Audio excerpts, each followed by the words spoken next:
Measles is a viral illness that initially, when it starts off with a fever, cough, runny nose, very similar to a common cold, except that it's much more serious in that the fever is higher, the fatigue is much worse.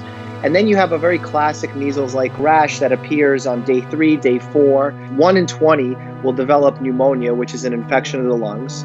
1 in 1,000 will develop swelling of the brain known as encephalitis.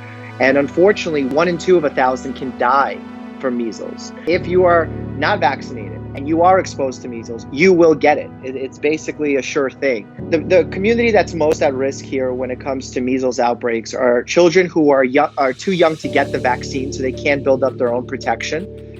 Those who are immunocompromised, meaning that the vaccinations don't work on them. And then you also have people who have incomplete immunity, like those who have gotten a single vaccination, never got their second one, and are just unaware of it.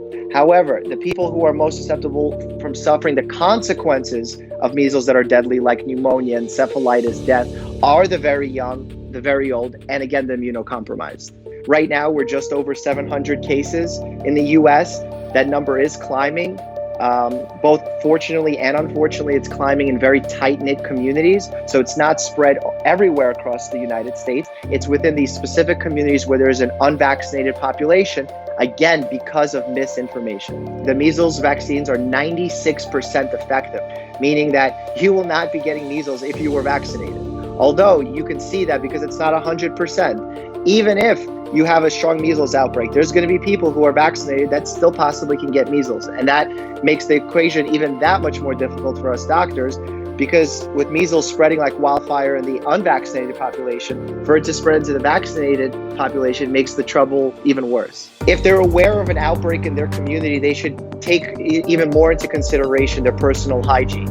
Washing your hands, making sure that if you go out into the community and you're touching elevator buttons, handrails, shared common spaces, that you're using hand sanitizer. If folks are looking to find out whether or not they've been vaccinated, the first step would be to contact their primary care practitioner's office, whether that's a nurse practitioner, family medicine doctor, internal medicine doctor.